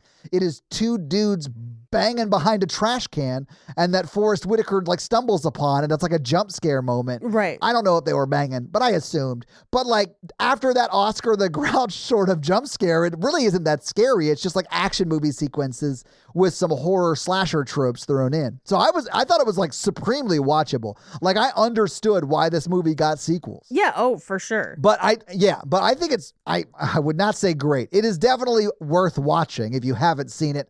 I'm a little mad I haven't seen it until tonight. I mean, I'm happy to tell you there are sequels. No, I know there are at least two. Yeah, so we'll have chances to do more. I cannot You're welcome. wait. But Paige, do you have any fun facts for us? I do. Well, hit us with your fun facts. Species fun facts. fact. So there's a lot of fun facts for this.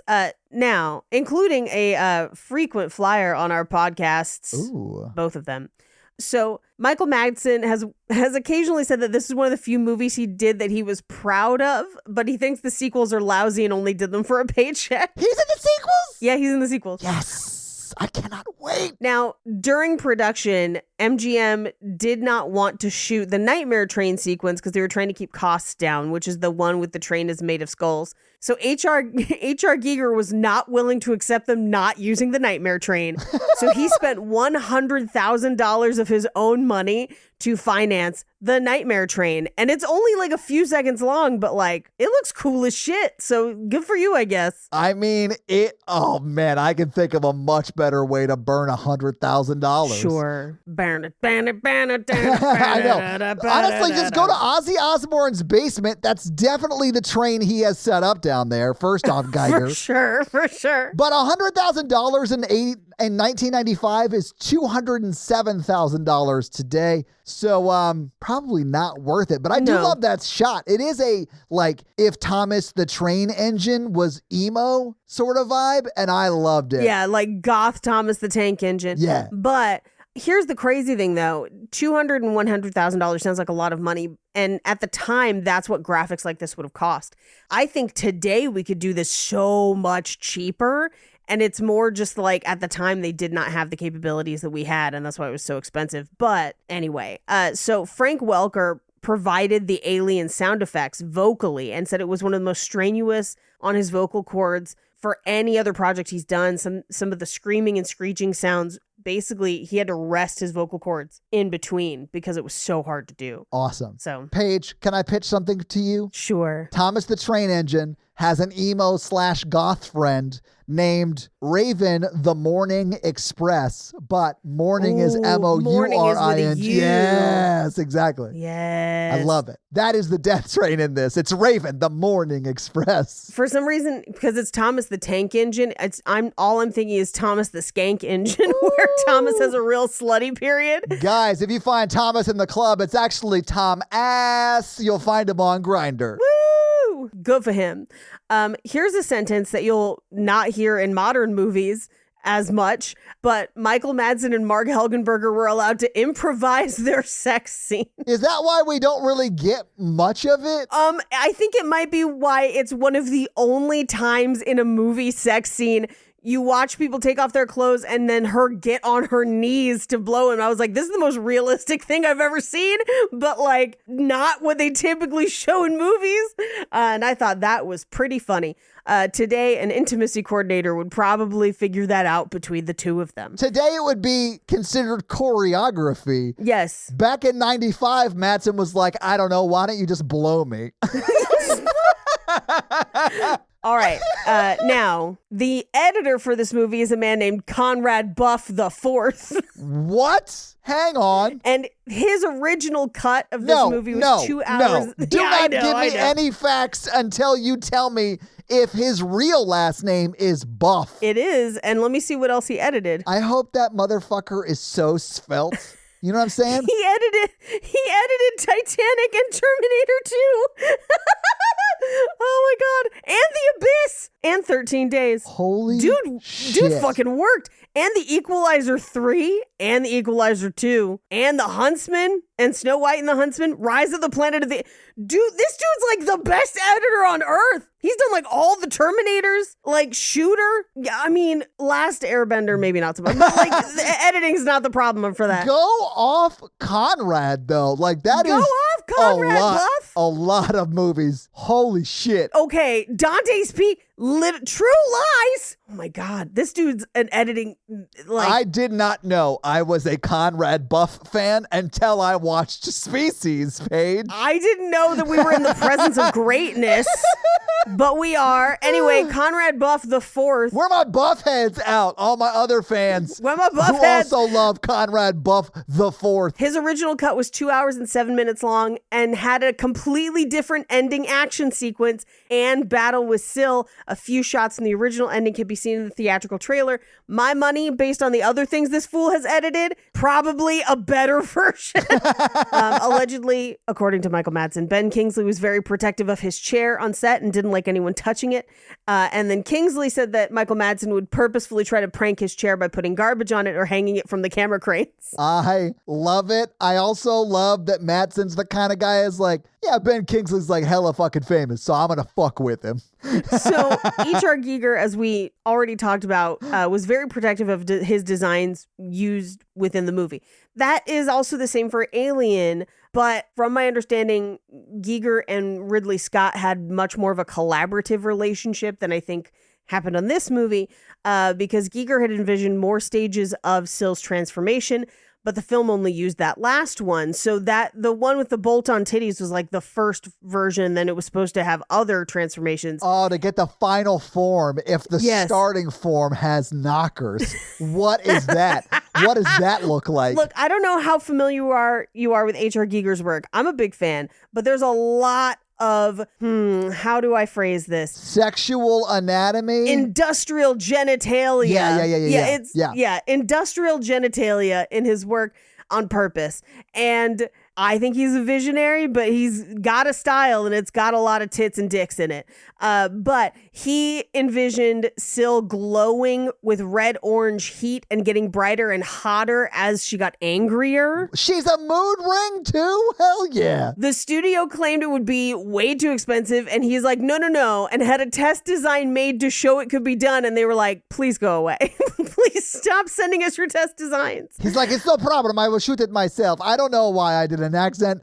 I can't do a German accent, and I'm assuming that's what he sounds like. Yep. Now, Michael Madsen was not the first choice for this movie. Tell me it was Jean-Claude Van Damme. I would love it. No, but I would have watched the fuck out of that. I would watch that dude roundhouse kick the species to death. It would be amazing. They would definitely bone first, though. That's how he do. But no, and I assume it was Michael Madsen's role. I was not able to distill exactly what role it was, but Pierce Brosnan was offered a part in this movie, but he had to decline because he had scheduling conflicts to film Goldeneye. Thank God, because Goldeneye fucking slaps. I am invincible. I love that movie. But it was because he had already agreed to work with Roger Donaldson and ended up working with him on Dante's Peak 2 years after this. So they still had a good working relationship, but he just couldn't be in this because of Goldeneye. Yeah, that was the right call for him. That was his first Bond movie. Yeah, oh my God, yeah, it was. Like, that catapulted him to, like, movie stardom. He was on some TV show, Remington Steele or some shit. Remington Steele, it fucking also slaps. I'm sure it was good, but, like, I didn't watch it. Oh, you'd love it, though. You would enjoy it quite a bit. It's basically a crime procedural kind of detective-y mystery thing. You know what's terrible, though, is if you look closely with, like, today's eyes, he's actually, like, dropping hints about 9/11 the whole time. The whole time. Okay, sorry. Joe of I Saw the TV Glow episode fame. I love Joe. We got to get them back on. That was so much fun. Just texted me about Demi Moore winning Yeah, for I the saw that. Substance. She won a Golden Globe for The Substance. She won a Golden Globe as we're recording this. That's so great. Guys, we're recording the night of the Golden Globes. The night of the Globes. But the text just says in all caps, Mother won. Yes, she did.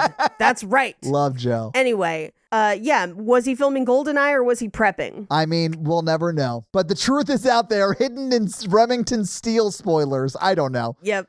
Arnold Schwarzenegger was briefly considered for this, but they could not afford him. I'm sorry, hang on. In my mind, he plays the species character, and I would love that version. It's just like the Terminator, That's just but Terminator. greasier and more naked. Oh, man. Now, H.R. Giger, mad that they did not include more of the Nightmare Train. Going off the rails on a species train. Yep. I'd be upset too. Right? So he used it for another project that he was working on at the time called Isobar, which was a sci-fi action thriller about an alien creature that wreaks havoc on a futuristic high-tech train. Kind of like, I don't know, if Alien met Snowpiercer. Yeah. Yeah.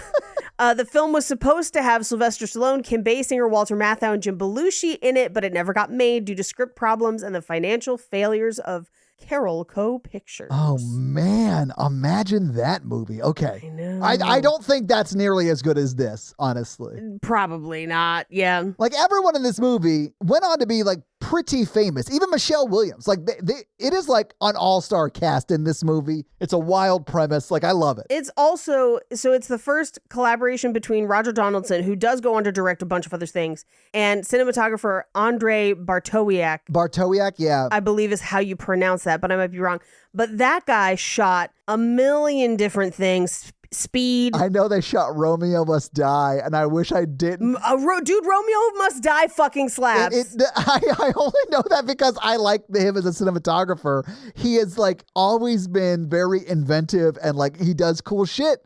And, like, Romeo Must Die isn't the best movie, but those action sequences are shot in a very fun and, like, visually awesome way. Yeah, and it, like, it's fun. It's fun. Yes. I give Romeo Must Die a pass. But those are your fun facts. Well, thank you for those fun facts, Paige. Let's talk a wee little bit about box office. So, Paige, this movie came out in 1995. Do you care to hazard a guess as to how much they spent on the budget? Oh, here's the thing. I think they were trying to save money everywhere, but even so, CG was so expensive at the time. I think this cost them like $15 million. Paige, I'm happy to report this movie actually cost $35 million. So quite a bit more, which you mentioned that Pierce Brosnan was filming Bond at the time they filmed this. Do you care to guess what studio produced the Bond films? Was it also MGM? Yes. Okay. So he was still working with MGM at the time. It's just a different studio or just a different MGM picture. Sure. Anyway, if you adjust that $35 million for today's dollars, that's roughly $72.4 million today. Now, this movie premiered on July 7th, 1995. It was was number 2 the weekend it came out. It was beat by Apollo 13, guys. Apollo 13 was in its second week and had already brought in $65.6 million. It was a powerhouse, great movie. Species was number 2. Another great movie that came out that week. First Night was number 3. Number 4 was Walt Disney's Pocahontas. And number 5 was Batman Forever. Oh, Batman Forever. Yep. Another movie with nips. Oh, no, wait. Is it the next one that's got the nips? I think they all kind of have nips. This one definitely did, but this isn't the one with Chris O'Donnell. Batman and Robin is the aggressive nip one. Yes. Yeah. Yeah. No, wait. This one is the one with Chris O'Donnell. Sorry. This is the one. It's got Chris O'Donnell, Jim Carrey. Well, Chris O'Donnell's in 2. Yeah. But these are, yeah. So it's definitely one of the nip ones. I don't think it's as bad. I think that's the one with Mr. Freeze. Anyway, who watches Batman movies? Anyway, so what do you think it brought in its opening weekend? I think opening weekend, this probably brought in like $2 million. Paige, come on. It was $17.1 million. Okay, it was good for number them. 2 in the theaters that week.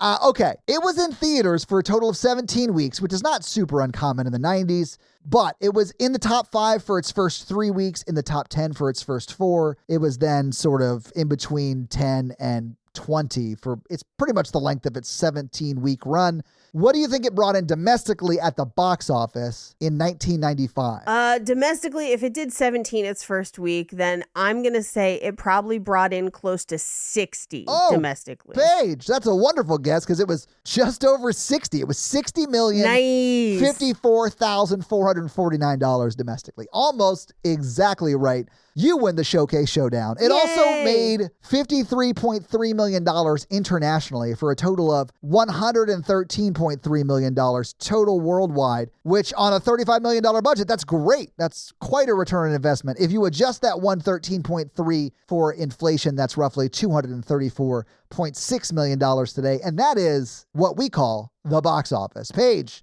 do you want to hit us with that scary scale? Our scary scale is a scale of 1 to 10 of how scary we found the movie today while watching it, with 1 being Ghostbusters, 10 being Texas Chainsaw Massacre. Todd, where are you going to put it? I'm going to give it a 2, but only because of what I assume is the 2 dudes having sex in the dumpsters behind the club jump scare. That's the only really scary part. The rest of it is just like action movie with horror tropes, which I was into. Paige, what do you give it? I'm going to give this a 1. I didn't find this very scary. I did find it fun, but not scary. Same. And that's your scary scale. Yeah, Paige. So this week you made us watch Species. What are we watching next week as we continue Women That Kill Month? I believe next week we are watching Revenge. I swear to God, it would be hilarious if we just did like a Taylor Tomlinson stand-up special for our Women That Kill Month. Come on, that'd be great.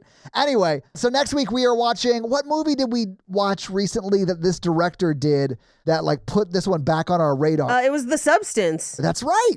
And Demi Moore just won for The Substance tonight at the Golden Globes. Yep. So we are going to be celebrating by watching Revenge, which is from 2017. It's streaming everywhere. Yeah. It's the same director. It's Farragut who did The Substance. So that is what we're watching for next week. So that is your homework. Please complete it and then report back on Monday morning. And Todd, do you have any reviews for us? I do. So this review is going to come in from our most recent Spotify comments, and this is from the Exorcism episode. This is going to be from Elaine, and they say, you have to do Orphan First Kill. It's so much better than the first one, and it fits January's theme. That is true. And you'll both love it. So, I mean, we already have all of the 3 movies that we get to picked out. So, listeners, if you want, pick Orphan First Kill. Yeah. But there's going to be a ton of options that fall within this. I love this theme. I can't wait to see what we come up with. I would also pitch another option, which was on our list but we only have 3 picks this month. You guys have the 4th, which is Last Night in Soho. Yeah. So yeah, Edgar Wright. That is an option too. Yeah. So Elaine, thank you so much for that Spotify comment. And if you want to have me read your Spotify comment or 5-star review, leave us one of those things or both of those things, and I'll do just that. So guys, if you like this show but want to hear Paige and I talk about romantic comedies or just regular romantic movies, check out our other podcast. Some might call it a sister podcast called Romancing the Pod, where we do just that weekly. It's a lot like this show, but for romance and romantic comedies, because Paige doesn't like them. So we make her watch them, just like you guys make me watch horror over here. But if you want to follow me, I am at Todd J. Awesome on all the social media. Paige is at Rampage Wesley on Instagram. Yes, and TikTok. And just Paige Wesley on Twitter, because you got that before some CEO lady and she wanted it, but you wouldn't give it back. And I respect you for that. Refuse. Also, Paige Suck it, other Paige Wesley. Paige is also on another podcast. It's great. You should check it out. It's called Cult Podcast with Armando Torres, who is a wonderful person. And if you want to support this show, go to Patreon at patreon.com/horrorvirgin, where there are a lot of great levels and a lot of great things. We do the Patreon shout outs at the beginning of every episode. We do listener requests, stuff like that, bonus episodes. So you'll be getting all of that content, plus episodes a day early with no ads, and who doesn't love that? So sign up for the Patreon and get a lot of great stuff. That's going to be it for us, you guys. I'm Paige. And I'm your horror virgin, Todd. Keep it ooky spooky. Yeah. Have an amazing week, guys. Bye. Tongue punch my smart box nerds.